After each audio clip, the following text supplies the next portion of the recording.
Get the ball.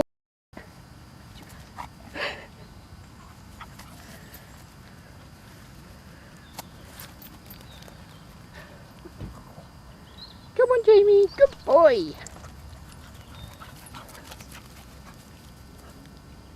Good lad.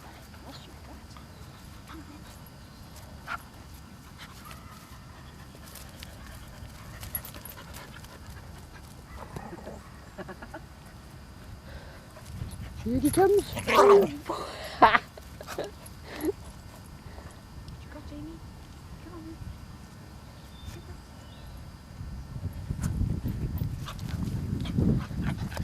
Hello, Jamie. What you got? What you got? Jamie, come on.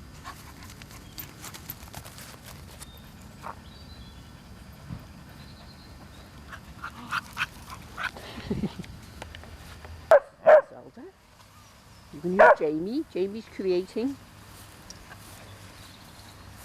That's Jamie with his new cut. That's a good boy. He's a good boy. Hello, Zelda. Hello. What you doing? What you doing? Oh, look at that. Oh, she did it. There was a squeak then. Was you alright? You okay? Who's squeaking? Somebody's squeaking.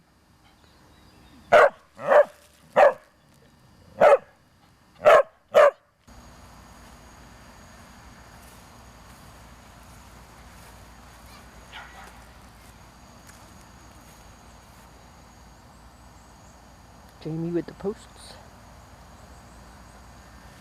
She going again? Jamie? His lovely new cut. Zelda watching Jamie. Jamie's gone into the puddle. Oh, she looks cute. Hello, Zelda. Hello. Hello, hello, hello. Good girl. Is the pup going to see Chelsea?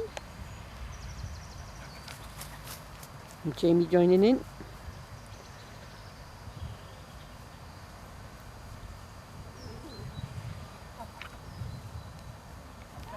That's the pup chasing Chelsea. Good boy, Jamie. Good boy. Good boy. Good boy. Steady, steady. Chelsea and Carousel. Pup chasing Chelsea. Steady, Jamie. Good boy. Good boy. Good boy. Good boy. Good boy.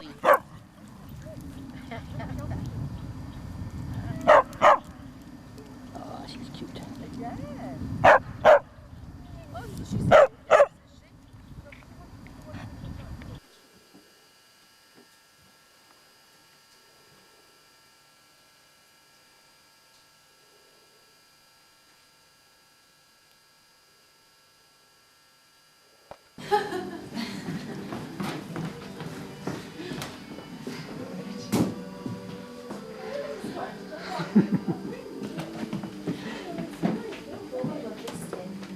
Go on to watch on the science program.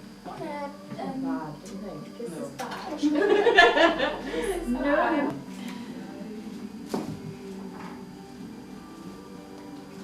What is this? Is it Oxford?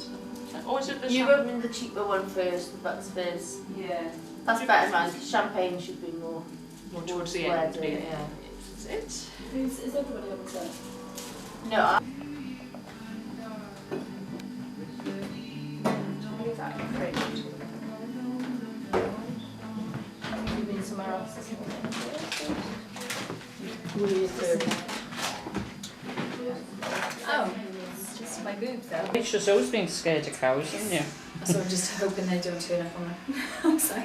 I'll shoo them away. What are you scared about them? I don't know. There's Well, just they've something killed about loads the of way they people move. this year, haven't they? They've killed loads of people, basically. As long as your dress is not red, you'll be alright. yeah. Quick way they all kind of follow each other. Just something we all do it.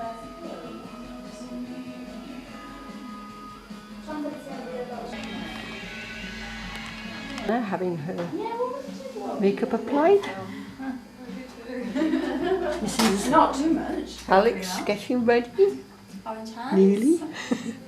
And Rich, the bride. Hello. God, it does look really bad in this light then. I know, it's daylight. Sure it is. Wow. Beautiful bride. Do you want to get your head And in she's there? only on water. Yes, the bride. Everyone was like saying to The me, process. "Oh, much better." Beautifying. Seriously. It was like Thank you second trimester very was much. much better. Joe with makeup on. Joe. Yes, thank you. Alex being processed. Before? Before. This is before. I've been on decaf. I just drink one cup of Do you? normal. Just one. I've just been having one cup of tea. That was Joe's turn to be beautified. Can you hear the rain? It's awful. Look at it. Raining, tipping down. Beautified. Fascinating. Mum, what's up with you? I haven't seen it. I can believe Hayes have arrived. Beautiful.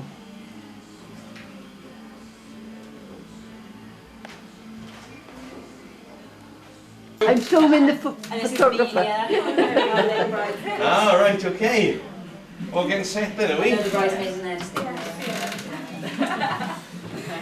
What's your flowers then? And your dress, where's that? It's upstairs. It's upstairs. Is that the best place? Where's the best place to? What we usually do is take a few shots of all your bits and bobs and things before you put them on and whatever. Smile. You're on camera. That's better.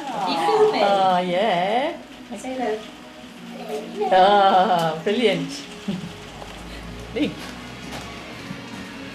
Smile, you're on camera. Ready for you.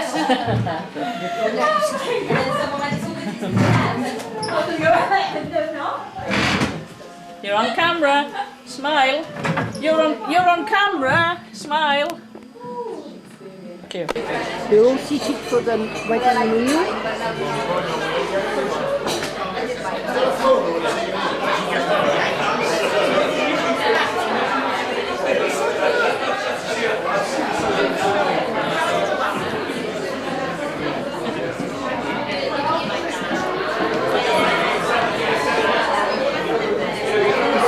Sound. Rain, rain, rain.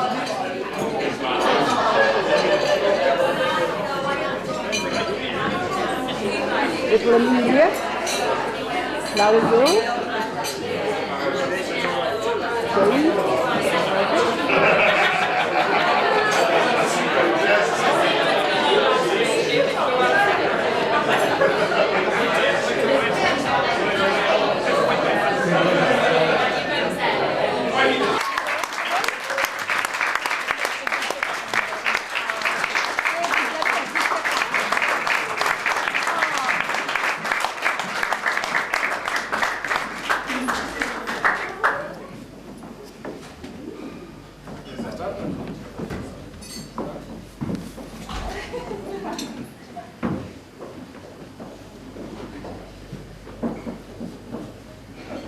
Sitting down anyway.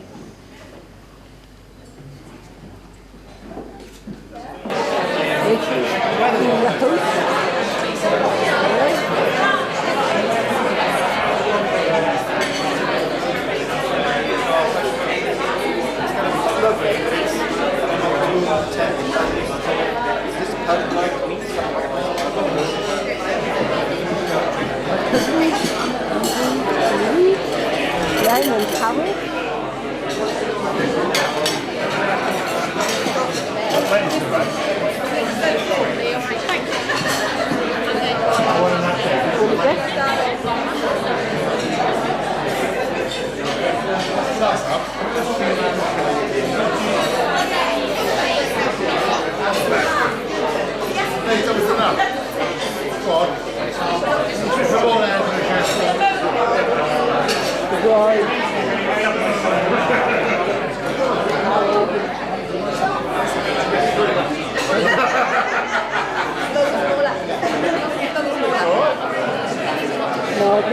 enjoy yourself?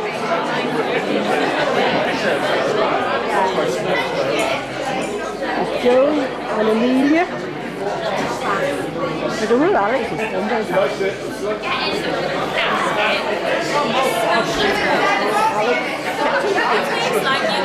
Tracy?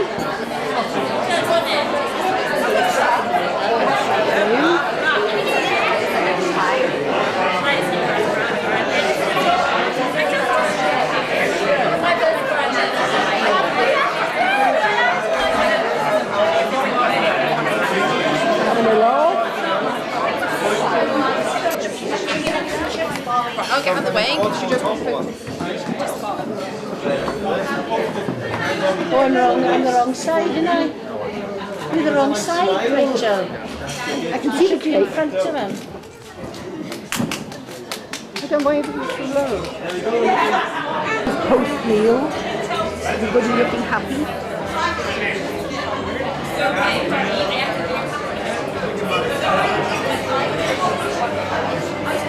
Local entertainment.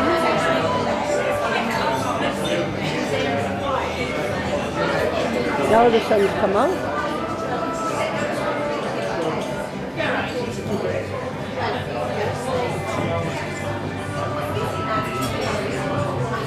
That's where we should have been. The sun has been out.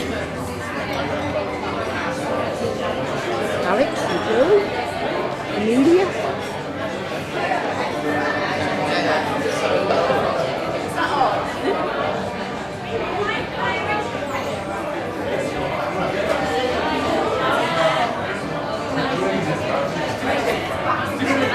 The speeches. So you've got 3 speeches this evening. First of all, you've got the mother of the bride, Mags, followed by the groom. To round off is myself. So I won't take too long. I'll say, please welcome Mags.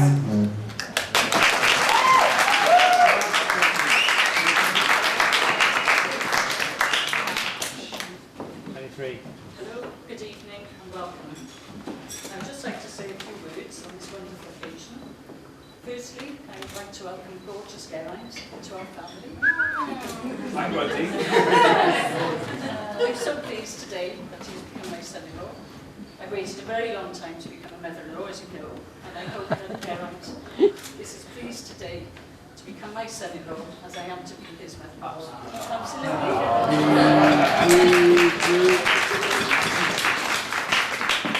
I must say that when I first met Geraint, I was impressed by his good looks, his intelligence, and his humour. But as I got to know him, I found that he's also loving, caring, and romantic. He's always arranging little treats to amuse and delight Rachel. These are truly wonderful attributes in a husband. In Geraint, Rachel has found her dream partner, and in Rachel, I believe he's found his soulmate. Now, Rachel was born on Christmas Eve, on a Sunday, and it's true. The child that is born on the Sabbath day is perfect in every way. 11 years ago, Rachel witnessed her brave Aunt Rachel, she is, brave Aunt Rachel, receiving the gift of life at the Queen Elizabeth Hospital in Birmingham. At that moment, are you crying? At that moment, Rachel was inspired to become a nurse, and today she's nursing at the QE Hospital herself. I'm so proud of her today and always. So I wish the happy couple all the love in the world, a wonderful future together, and fun this time in Italy. Thank you, Geraint, for making our Rachel so happy. Finally, I just got a little present for Geraint. It's something that will keep him up all night.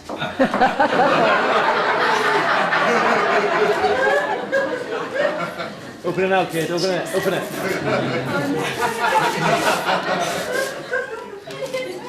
Cheers, Max, you know me well.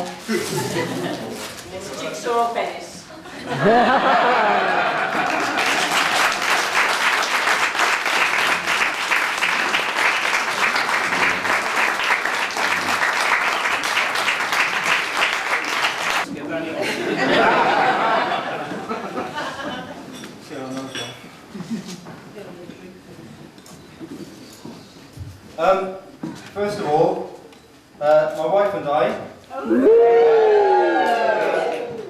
thank you all for coming today. It means a heck of a lot to us for you all to come down to the Gower. The reason we dragged you all this far, I know a lot of you have travelled, is because the Gower is a very special place for us. We've had a lot of happy times here, and this is also where it proposed on a Pennant Castle about 18 months ago. And the other reason is that the weather's always fantastic down here. Eventually, anyway. I've got a lot of thank yous to do. First of all, I want to thank all of Rachel's family for being so supportive to both of us over the years. I want to thank Rachel's dad Dave and partner Margaret for always welcoming me into their home and always making an effort to really make me feel welcome. I want to thank Dave for never taking out his false teeth and trying to scare me with them. He used to be with Rachel's friends when she was younger. To be fair, I got my own false teeth, so I wouldn't scare me. I want to thank Max and Rog as well. I want to thank Max for very kind words that I wasn't expecting, but I should have been, because she's always had nice things to say about me. I remember when we got engaged, Rachel asked her if I'd make a good son-in-law. She said yes, because he's sensible with money and he reads a lot of books. I was blown away by that, to be honest. I mean, that's the nicest thing anybody's ever said to me. Basically, I'm a geek and I'm typing it down. But generally, Mags, I want to thank you most of all for bringing up Rachel into the wonderful woman that she is. You've done a fantastic job with her and Al and Joe. I know it hasn't always been easy. I know it's been some difficult times, especially since Roger came on the scene 17 years ago. But you should be very proud of what you've achieved. Rachel's very proud of what you've achieved, and as a newest member of this family, I'm very proud of you as well,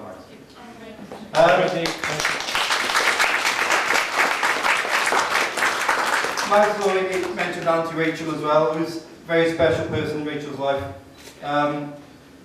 She's had a big birthday this week. I had a big birthday this week. 21. So happy birthday, Auntie Rachel. Thank you. And again, my wife and I just want you to know how much it means to us to have you here today, looking so well, so healthy, enjoying yourself. Thank you very much. And doing some good camera work.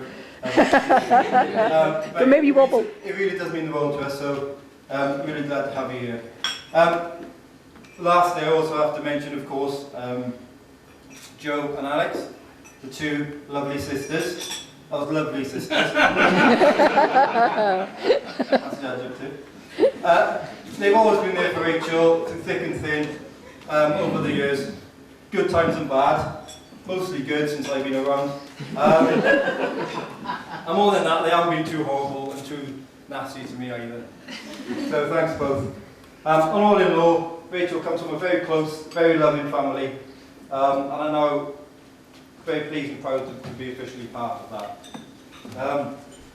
All man's a box of frogs, mate.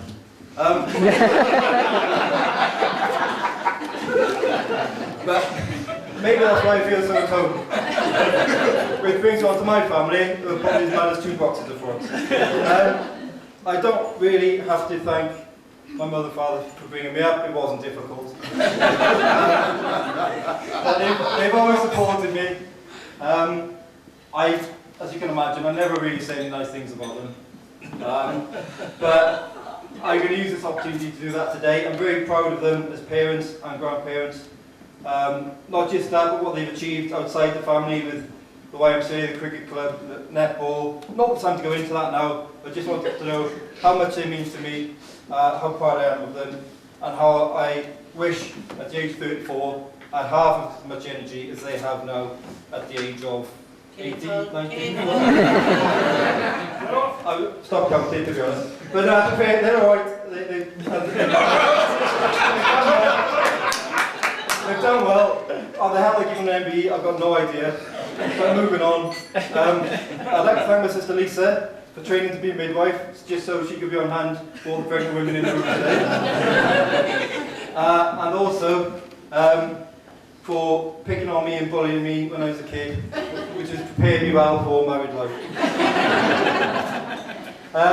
And also thank you for my lovely niece Amelia, who's probably more excited about this wedding than all the rest of us put together. and who looks lovely in her dress. Made Rachel cry the first time she saw her in that dress. Was it the dress though, or was it the ugly face? She's joking. You good, I'm joking, you look lovely. Normally she'd be shouting at me by now. Right, I've lost my stride. Oh, and James. I've got to mention James as well. James. I haven't got anything nice to say about him, just James. He's alright. He's does a good job. And seriously, both families I want to thank for all their help with today. It's been a big undertaking, and we really couldn't have done it without you. I'm not going to go into the details. You all know how much you've helped and in what ways, and how much you've helped. Just a couple of special mentions. One to Max for helping me put the music playlist together. All the half man, half biscuit songs are Max's choice. And to my mother for making the wash cakes that you've got as favours today.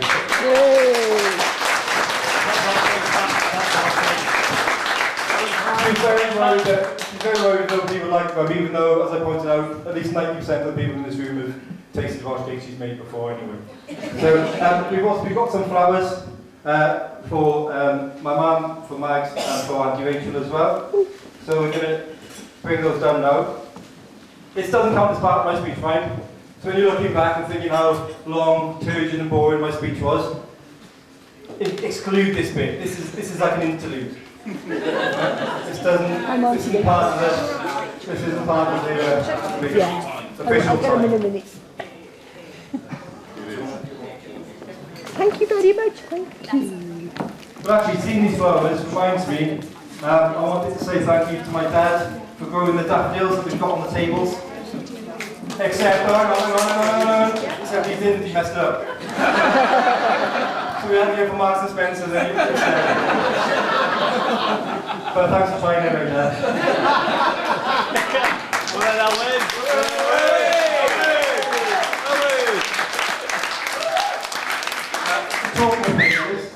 Talking of failures, I want to thank my best man, Danny, who has done an alright job so far. And he's got a lot of pressure on him today, because about this time last year, himself and his lovely wife Nicola got married, and it's a fantastic day, mainly I hear because the best man was absolutely awesome. So even if his speech isn't very good, please pretend that you think it's good and laugh anyway. Just look at his face.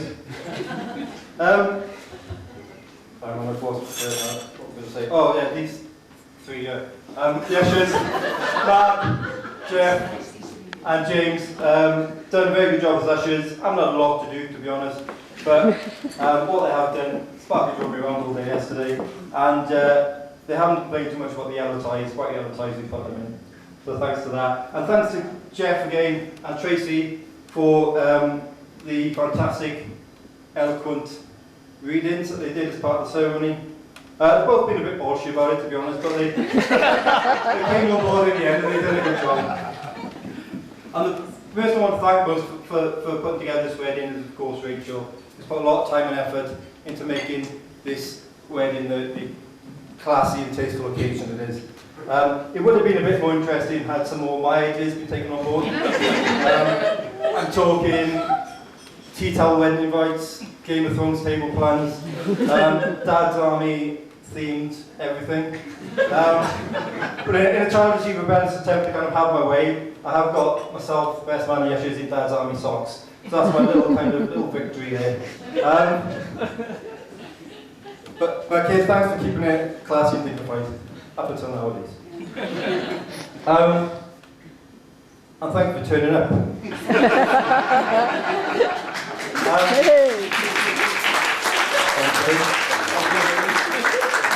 She's been telling me for weeks that she's going to look amazing in her dress. They did really, but I've got to say she's fulfilled all my hopes and expectations. She was absolutely stunning today, and I couldn't believe my luck when she walked down the aisle. I know she's going to fulfill all my hopes and expectations as a wife as well. I bought her the Mary Berry cookbook last week, so that's it's very difficult to put into words, you know, how much I love Rachel, what she means to me. we were talking about it the other day, actually Rachel was saying, yeah, she finds it hard to say what she likes about me as well. And, I could list her attributes. Obviously she's beautiful, intelligent, very patient, tolerant of all my eccentricities, shall we say. I think Mags touched on it better than I could when she talked about her becoming a nurse and her caring and understanding nature. There's not many professions where you really make a difference to people's lives on a day-to-day basis. E-learning manager is one of them, obviously. Knowledge officer is another. But nursing really is one of those. And I'm very proud of her for what she's achieved, at the risk of repeating what Mag said. And I'm also proud of how she's got there as well, because she's had to make some big, brave decisions over the last few years to kind of change her life in that regard. And the relevance of that is she's also had to make some big, brave decisions in her personal life as well. She made a decision to work with me in the first place, which is quite a big one. She made a decision in 2010 to move to Sutton Coldfield to not only start a new job, but to be with me. And then she made the decision 2 years ago to actually say yes and agree to become my wife. The funny thing is, kind of from where we are now, I don't know if you agree, Rach, but as big and brave as those decisions were, they just kind of seem natural now and just right. And I can't imagine anything else. I mean, we've even both said that even living together was much less of an adjustment than we thought it would be. She's got her faults, mind. For example, she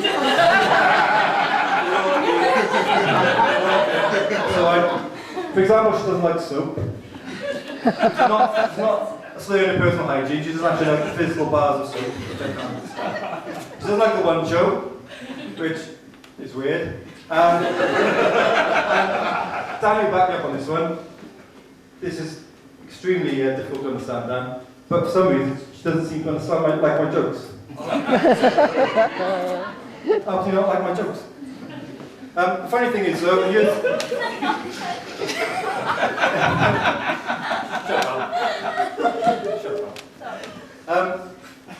the point, though, she seems to like me for some reason. And it's 6 years to the day now since we first met, met this time around. We didn't know this when we booked today for the wedding, but when we looked at it, it was actually 26th of April 2008 when we met up. I'm not one for things like fate and superstition and things like that, but I would like to think that, you know, it's meant to be, and I'm eternally grateful for that. And I know there's going to be a lot of good times in the future. In the words of Robert Browning, and as you've said to me many occasions, kid, grow old along with me, the best is yet to be. Ladies and gentlemen, please raise your glasses to my beautiful wife, Rachel. Or as a man calls her, Popsy.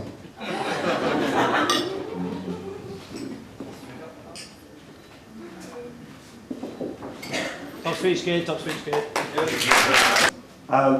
Just like to say hello to you all, thank you all for coming. Just a couple of ground rules. No heckling. Please, after that speech, leave your mobile phones on, you might get very bored. Play some Candy Crush, whatever you need to do. Keep your expectations low, we should be okay. So, I'd like to kind of echo a couple of the things that Grundy said. Firstly, I'd like to welcome you all here and say thank you all for turning up. I've been speaking to Geraint in the week, and I know him and Rachel are really grateful for you all attending, so I'd just like to say thank you to you. Before I start on Geraint, I would just like to say a few words about Rachel. I think you'll all agree she does look absolutely amazing today. She's looking absolutely beautiful. But not just today, ever since I've known Rachel, I thought she's so kind, compassionate, intelligent, just generally a wonderful woman, and I'm sure her parents are very proud of her today. I'm sure Geraint's parents are glad that opposites attract. We've had a bit of an ongoing debate between myself and Geraint as to who gets to toast the bridesmaids. And I won this time, and it's a real honour to be able to stand here today and just say how wonderful the bridesmaids looked, how wonderful a job they've done today. It can't have been easy persuading Rachel to go through with it, But I would just like to take this opportunity to raise a toast to the bridesmaids. So if you would please, the bridesmaids. Hello, bridesmaids.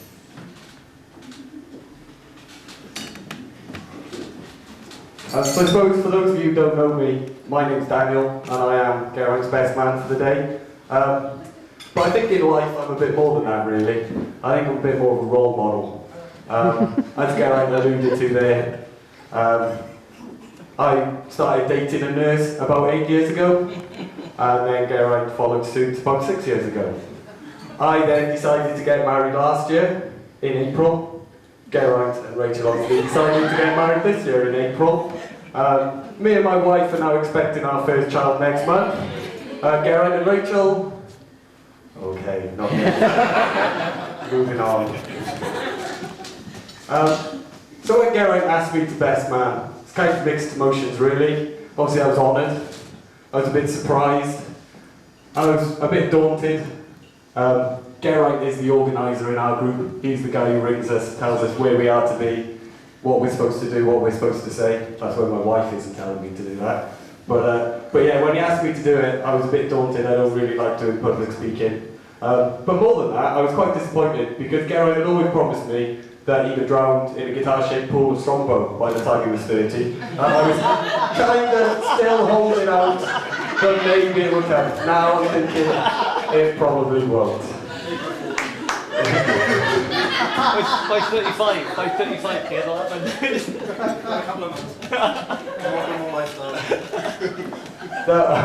But I hope I've done a good job for him, and I hope he is proud of what I've done. I haven't really had a chance to do anything myself.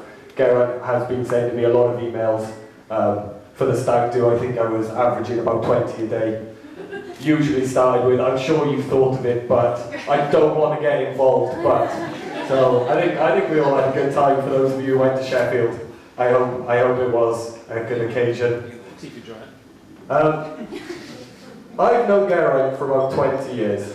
We went to secondary school together. But when we first started school, we weren't really close friends. Geraint comes from Aber. I'm a bit posher, I'm from Caerphilly. So we never really that close friends. In school, I was always more of a cool guy, down playing sports, talking to all the girls. And Geraint was more the intelligent, studious, geeky type. I think he spent a lot of time in the science lab playing Dungeons and Dragons. Dr. Porter. But it wasn't really until after university that we became really close friends. So I can't really tell you too much about his university days. I know absolutely nothing about how he managed to break the shoulder of the captain and star netball team player, or how he ended up getting teeth to put his arm down the U-bend of the toilet after he lost his tongue after a particularly heavy drinking session. I know absolutely nothing about any of those stories, but I know there's a few boys here who will be more than happy to talk you through some of them. So as I say, it wasn't really till after university that we became good friends. I'd like to say we were kindred spirits who eventually found each other. I think it was probably more a case of our other friends got lives and we were the only ones left. But we did become friends. And I just remember coming home and Geraint rang me, which kind of was the plan for the next 10, 15 years of our friendship. Geraint would ring me, ask me what I was doing, if I wanted to go out. And I remember the first time he rang me, he started asking me random questions about, like, was I able to run? Did I have white t-shirt? At the time, I thought it was a bit odd, but I thought he was just being friendly. It was only then that I realised that what he was actually doing was trying to recruit me for the cricket club, and he was trying to suss out whether I'd be prepared to stand in a cold, wet field watching his bad bowling being hit for six constantly on a weekly basis. Mate, do you not remember that game when I hit that winning six? Amazing. So I do remember the first time we met up after university. Geraint rang me, as I said, asked me if I wanted to meet up. So I said yeah, sure. We agreed to meet in the pub. I was there, dolled up. I was 21, 22. I had all the designer clothes on. I was young. I was out for good night. I'm sure I probably had a green aura with all the deodorant and aftershave I had on. And then I saw Geraint walk through the door, and I realised it was all in vain. Not only did the man have the biggest quiff I've ever seen coming off the island of hair he refuses to get rid of the top of his head, but he came in, he smiled, and half his front teeth were missing. And then I looked down and I saw his shirt.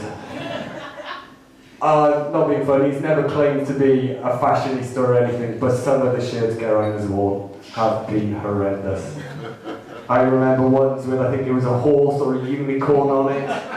It was a horse, yeah. I think there was one with a wave going through it.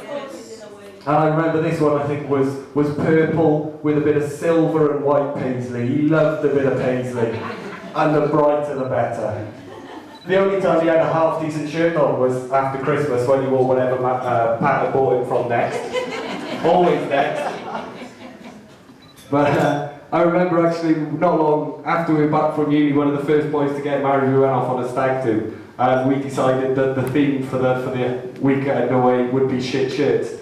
So everyone spent weeks running in and out of charity shops, looking in old wardrobes, looking for the worst shirt they could find.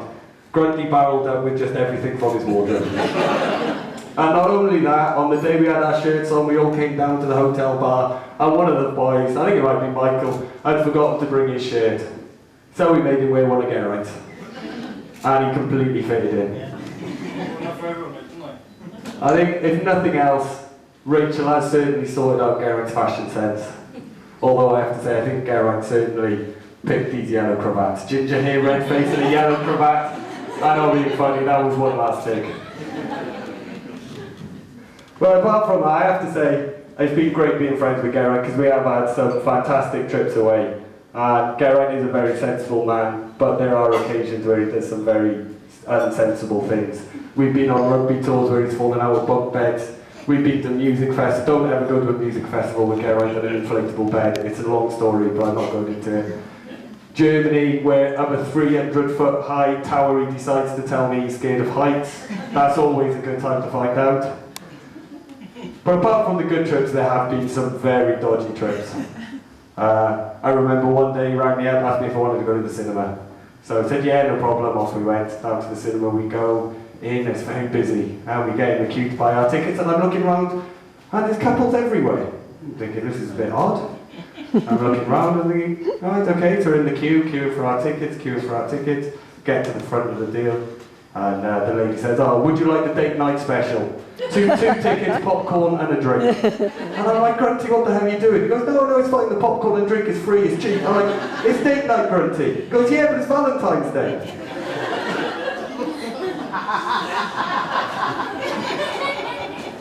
Well, I have to say, I think the worst trip he took me on was when he took me on a bit of a blind date into Cardiff.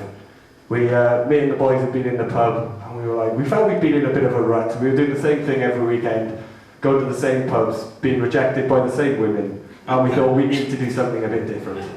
So a couple of days later, Grunty rings up, and he's, I've got a great idea for an activity, let's go. So of course, I said, yeah, we talked about it in the pub, I'll definitely do it, we'll go. He rang the other boys. Of course, as soon as Geraint suggested a trip, they said no. So it was again me and Geraint. So off we went, and I was thinking maybe we're skydiving, or maybe we're doing something really interesting, really cool. Maybe he gets me to Cardiff, and he takes me to the new theatre.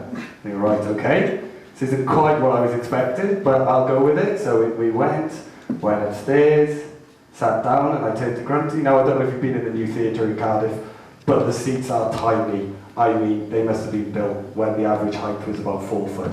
Because we crammed ourselves into these seats. And I said, Grunty, what are we here for? And he turned around and said, oh, we're watching Hamlet. And I was like, Hamlet? I know nothing about Shakespeare, apart from, is this a dagger I see before me? I did. And I said, yeah, we're watching Hamlet, but it's free. So it'll be fine, it'll be over in an hour and a half tops. So freebie, there's already a bit of a cheap date. So 3 hours later, I'm sat there, I've got a clue what's going on. I've been told off 3 times by the usher because I've been playing with my mobile phone. And the highlight of my night was the intermission, and even that was ruined when I found out they didn't come around with the little tubs of ice cream and the wooden sticks. Apparently they only do that for the panto. That was. But it does. That kind of does highlight one of the things I like most about Geraint, and that is his eclectic taste. He doesn't really care what people think. If he enjoys it, if he likes it, then he's good if he's game for it. Absolutely, yeah. So he's the only man I know who's got a master's in IT, reads World War I and II books about Churchill and the crisis in the Middle East, loves his sport, he's terrible at it, but he loves it. but at the same time, at 34 he collects Mr. Potato Heads and has a strange obsession with Transformers cartoons. I don't know. But I do love Geraint, and I do really enjoy being one of his friends. And I hope I have been as good a best man to him as he was to me. And it is a real honour and a privilege to be up here today, because I think Rachel and Geraint are the perfect couple. They both have the same qualities, and they are both willing to work at things. And as those of you who were at my wedding last year will know, Geraint finished off his speech with a really wonderful poem, and I was scratching around trying to think, I don't really know what I can do to top that. So I decided not to, and I thought to finish this, I thought I'd use the influence of my adopted country, and I'd write them a little limerick that I think sums up what me and the boys think of Geraint. So it goes something like this. So Evans has married Stroud, a union to make parents proud. But the boys, we did cheer that he was not a queer, though his cross-dressing should still be allowed. So, I suppose maybe...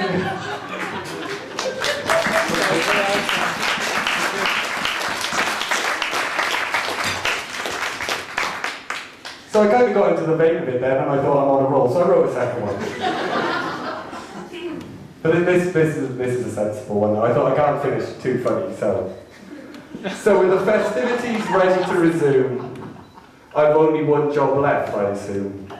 So with glasses held high, please join me as I drink a toast to the bride and the groom. Ladies and gentlemen, your bride and groom, Geraint and Rachel Evans. Good evening, Rachel. Good evening, Rachel. Toastmaster. Love it, Jeff. Bye, Daddy.